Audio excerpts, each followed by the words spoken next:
Designer vinyl is something I'm truly obsessed with. The combination of art and toys just appeals to my sensibilities. I'm already an avid toy collector, and I've always had a massive appreciation for street art like graffiti and murals, so when I was introduced to designer vinyl in 2007, I immediately gravitated toward it. There's something about the aesthetic that just exudes cool, and it seems like around that same time, a few big organizations were noticing this. In 2008, Cartoon Network was planning a rebrand, and it wasn't the first time they'd done something like this. Fans of Cartoon Network have always classified the network through its eras. Eras are defined by the way the network markets itself by using specific bumpers. One of the most popular eras was Cartoon Network City. During this era, characters from nearly every show airing on the network were depicted as living in a large city and frequently interacted with one another to comedic effect. Oh, I know I had them. Hello, Professor. Do you have car trouble? Oh, it seems I've locked my keys in the car. That is serious. Jeez! Well, Is there a problem, Professor? Oh, hello, number one. I seem to have locked myself out of my car. And now he is out of cheese. Crackers! I'll need some 2x4s. I'll be right back. Bring more cheese! It's no problem. I'll just call my auto club. How many geniuses does it take to unlock a car door? Hey, why don't you use some chemical axe? Hey, Brainiac. Did you try the door? Silly me. Thanks, Mandy. Whatever. Right. Does anyone have some nails? When the city came to a close in 2006, the network struggled to define itself in any meaningful way, with subsequent eras lasting as little as 3 months. That is until July 14th, 2008, when the network unveiled its new identity. Enter the Noods era.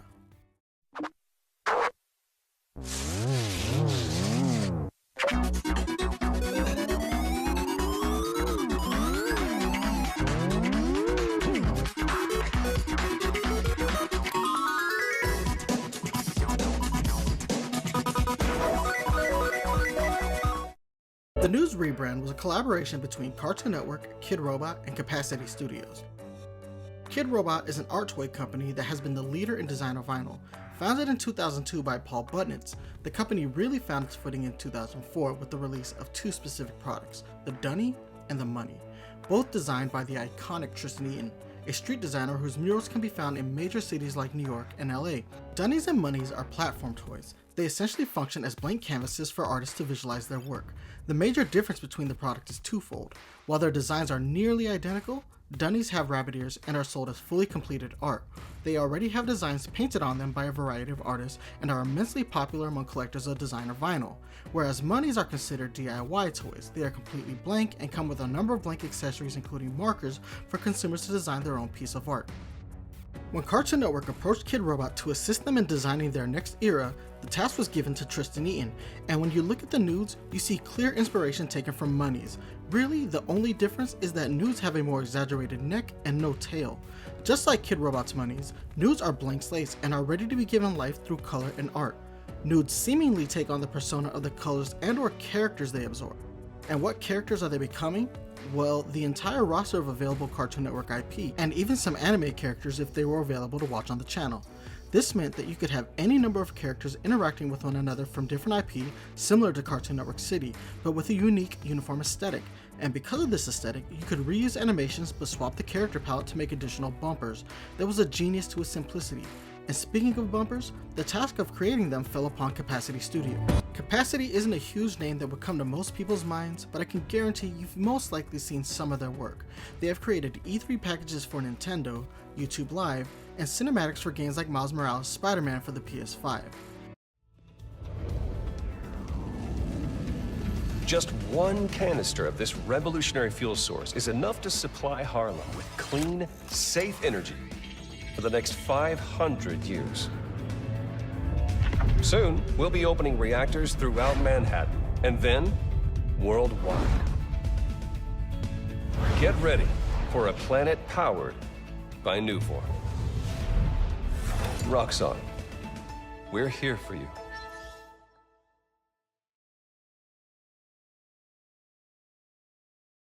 Capacity is a marketing agency and probably one of the most prolific in terms of creating content for pop culture. So utilizing the designs created by Kidrobot, they designed a number of bumpers for the network, including Sign On, Up Next, block bumpers like Flicks, which was dedicated to when the network would air movies, and bumpers for specific shows like Star Wars: The Clone Wars. Capacity's work proved that the Noods were every bit as adaptable as the real-life DIY toys they were based on. The Noods would officially make their debut on Cartoon Network July 14, 2008 at 6 a.m. when they painted over the Adult Swim bumper. While Cartoon Network was utilizing designer vinyl as a means of marketing themselves, another studio famous for animation was also working to bring something new and unique to its park experience, something they would spend about a year and a half designing. On July 11, 2008, Disney would reveal the design of its latest park collectible, Vinylmation. While the product itself wouldn't actually be available until November of 2008, Disney teased the new product by utilizing the design in its latest set of collectible pins. When November finally rolled around though, the product would be an instant success for the House of Mouse. So what was Vinylmation? Simply put, it was Disney's take on Kidrobot's Dunny/Money formula, collectible 3-inch vinyl figures in blind boxes painted by artists from DDG, or Disney Design Group. Each blind box series would also be accompanied by at least one 9-inch window box figure. To further enhance the new product, Disney released a create-your-own line of figures in both the 3 and 9-inch variations. The conceit of Vinylmation is that, unlike Money and Dunny, which are original characters, Vinylmation figures were in the shape of Mickey Mouse, and if you haven't figured it out just yet, the word Vinylmation is a portmanteau of the words vinyl and animation, which is another way that Disney pays homage to its own legacy as an animation studio. Vinylmation was spearheaded by Disney Design Group member Randy Noble. In speaking to Randy, he told me he had been a fan of designer vinyl for some time and had spent years unsuccessfully trying to pitch the product to Disney marketing. But while on a trip to LA with Aaron Babcock, one of Disney's merchandising managers, they walked into a designer vinyl store on Melrose. For the record, Randy didn't tell me specifically what store, but there did used to be a Kidrobot location on Melrose Avenue. While in the store, Aaron fell in love with the concept of this new form of collectible art. Randy would seize the opportunity and go over his pitch once more. Upon returning to Walt Disney World in Florida, Aaron would ask Randy to show him all of his drawings for the product, and the project was approved. Randy would then go to DDD sculptor Robert King, who would sculpt the product based on Randy's concept art. The launch wave would be called the Park Series, and the designs painted on the new collectible would be reflective of Disney's long history of theme park experiences. So you had the figures painted up to look like the monorail, the classic Mickey Mouse air balloons, and the Yeti from Expedition Everest, just to name a few. Just like Money's and Dunny's, the only limitation of the figures was the artist's imagination. Part of the appeal of Vinylmation, at least initially, was its exclusivity to Disney parks. They were unique among the collectible merchandise that Disney would typically offer. Plus, it had the added benefit of featuring artwork from the best artists at DDG. These artists are already highly popular among Disney park goers as their artwork is featured on a number of park exclusive merchandise, so to see them flex their creative muscles on a new canvas was exciting. Another part of Vinylmation's initial success just came from the fact that designer vinyl was on the rise. People were really beginning to see the value in this style of art, and a lot of that can be attributed to the contributions Kidrobot made to the culture. Vinylmation's popularity grew quickly, and soon, DDG would be expanding the line to include series like Park Stars, which would be the first Vinylmation series to move away from the Mickey Mouse design, giving each character in this wave its own unique shape and paint application. Within a year of launching Vinylmation, the fan base had grown so large that Disney needed to properly accommodate them, and in December of 2009, D Street would open at Downtown Disney in both Disneyland, California and Disney World, Florida. D Street was a retail location dedicated to Vinylmation and its fan base. It would be the shop to go to whenever a new series would drop. They'd have signings by members of DDG and even live painting sessions with artists like Noah Elias, who is one of the most prolific Disney fine art painters. They also sold Vinylmation branded art supplies for fans of the Create Your Own series. By 2011, Vinylmations had become so sought after that Disney would finally remove the park exclusivity and begin selling the product at Disney store locations across the globe. They would also redesign the Mickey mold for this new era. Removing the sculpted facial features from the design made way to a rounder style that brought it closer to that of Kidrobot's Money and Cartoon Network's Noods. This change to the mold took away the only true restriction of Disney's platform, as it could be said that the previous mold with its sculpted facial features could hinder the artist's ability to truly let their imaginations run wild. However, I was personally a bigger fan of the original mold. The thing that I find crazy about Noods and Vinylmation is how close their official debuts are to one another. Vinylmation's reveal in that pin set predates the Noods by 3 days. This means Cartoon Network and Disney independently decided to have designer vinyl represent their brands. The major difference, however, was execution.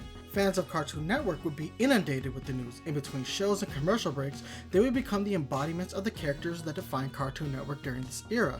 Whereas Disney would spend years only featuring Vinylmation as part of their park experience and trying to mimic the practices of Kid Robots while showcasing how malleable the character of Mickey Mouse truly is.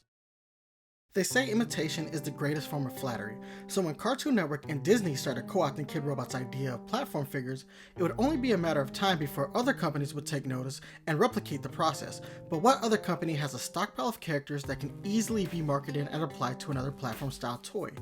Enter Hasbro. Hasbro is one of the largest toy companies in the world. They have a tremendous library of characters both created by the company and obtained through licensing agreements. In summer of 2008, around the time of the first Iron Man film, Hasbro would release its first wave of designer vinyl inspired toys called Mighty Mugs. Unlike Vinylmation, which would feature just one initial series, Hasbro would leverage as much of their characters as possible by launching series based off Marvel, Star Wars, G.I. Joe, and Transformers. Each series would release waves of 4 figures. For instance, Marvel series launched with Iron Man, Wolverine, Spiderman, and Venom. In addition, through its website, Hasbro would sell blank figures for fans to create their own ideas with. Hasbro also heavily would tout the fact that Mighty Mugs were made from 100% recycled plastic, making them more environmentally friendly than Vinylmation and Kid Robot products. But Mighty Mugs featured harder plastic bodies. Only the heads would be made of soft vinyl. Just like Dunny and Vinylmation before, Mighty Mugs grew in popularity quickly, and for Hasbro it makes sense why. They had fantastic IPs to work with, and they had a slight edge. You always knew which character you would get since every Mighty Mugs was in an open window display box with character exclusive art. Hasbro would eventually supplement the line with the additions of mini and micro mugs, which were 3 and 1.5 inch versions of the toys. They would even go on to release con-exclusive versions of Mighty Mugs that were only available to attendees of San Diego Comic-Con and New York Comic-Con.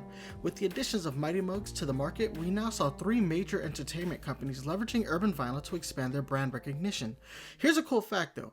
After Disney bought Lucasfilms in 2012, they would release multiple waves of Star Wars Vinylmation, meaning that Star Wars characters have been rendered in the style of Noods, Vinylmation, and Mighty Mugs. It is the only brand to lay claim to that, although Marvel and Indiana Jones would both be made into Mighty Mug and Vinylmation figures.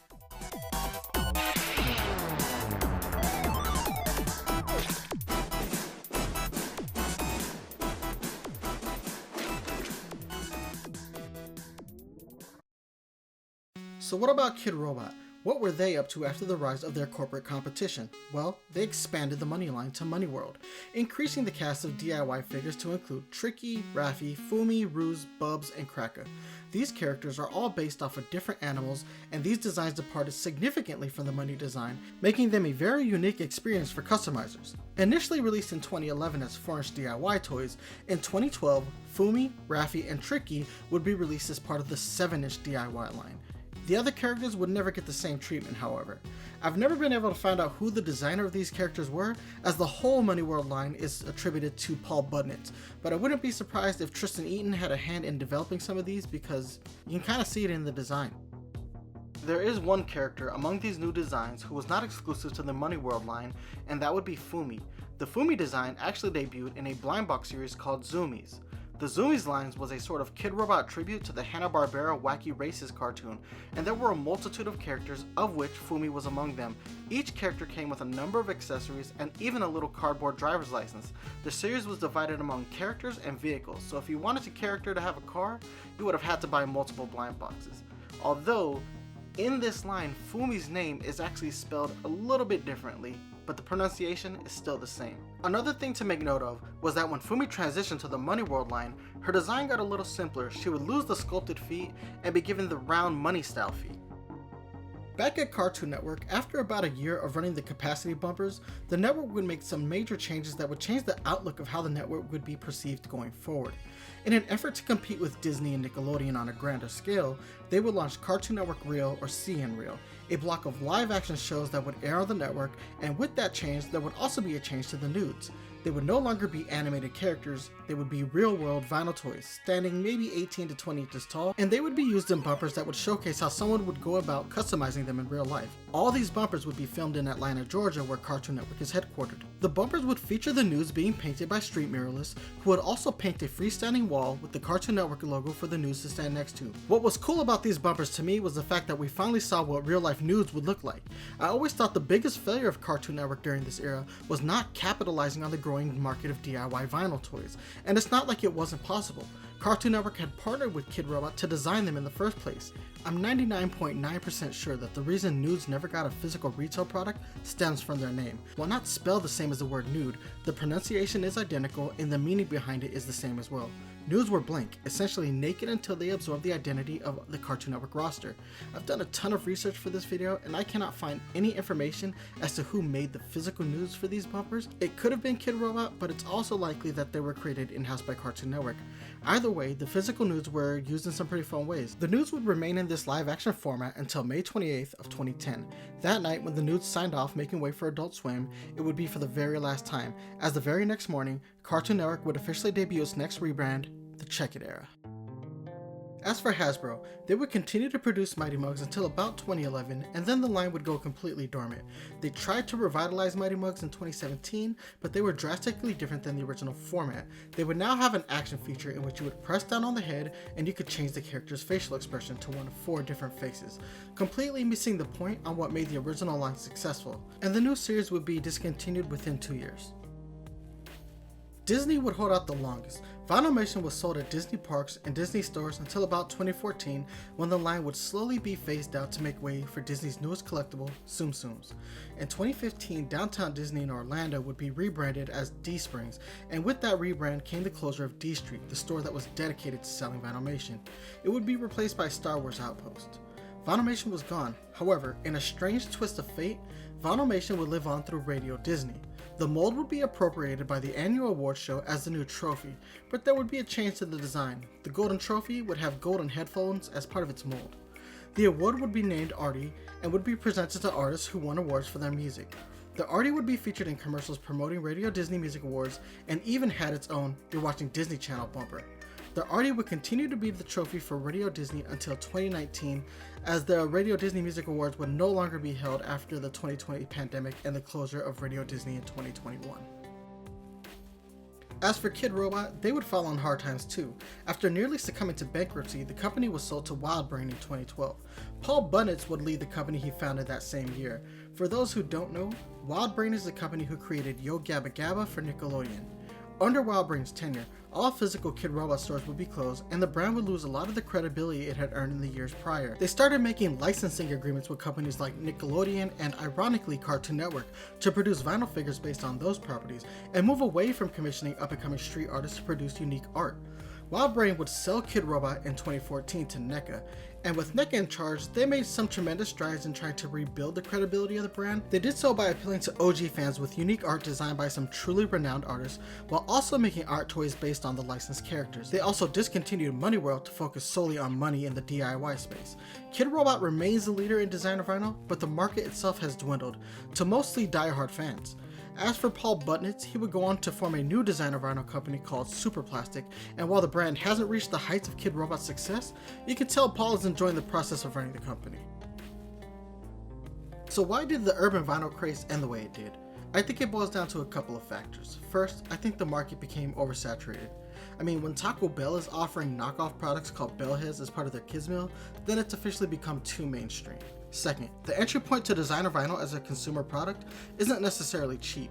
A blank money in the 7-inch scale is roughly $30. That definitely makes them more expensive than your standard art canvas. Dunnies and 3-inch Vinylmation collecting could be an extremely expensive hobby as well, since those were sold in blind boxes. If you wanted a specific figure, you would either need to be tremendously lucky on your first try, or you'd have to spend a lot of money buying multiples to ensure you got it. At Vinylmation's peak, people were buying sets by the case for roughly $300 at retail. And lastly, the introduction of the Funko Pop. In 2011, Funko brought its new collectible to the market, and Funko has consistently managed to produce their vinyl toys relatively cheap and showcase the ability to acquire every license under the sun, thus making them the ultimate designer vinyl killer. When Cartoon Network rebranded to the Noods era, I knew big changes were coming. Personally, I believe they made a great choice in partnering with Capacity and Kid Robot to help them define the era. And that's what Noods did. They proved that Cartoon Network had great shows by becoming those characters and letting them be used in ways that their respective shows didn't allow for. But as adaptable as the Noods were, they couldn't accommodate for the changes happening at the network behind the scenes. But the Noods do still have a home at Cartoon Network headquarters in Atlanta, Georgia, where a number of them stand tall and proud on a shelf in all their painted glory. So I gotta ask, do y'all remember Noods?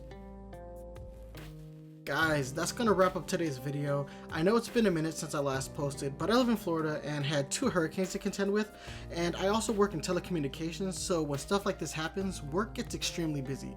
But things are starting to get back to normal down here, so I should be posting videos on a more regular schedule going forward. I do have multiple scripts completed, so please be on the lookout for new content in the near future. As always guys, if you like the content, please sub to the channel and don't forget to hit that like button. But that's gonna be it for me guys. I'll see you in the next video.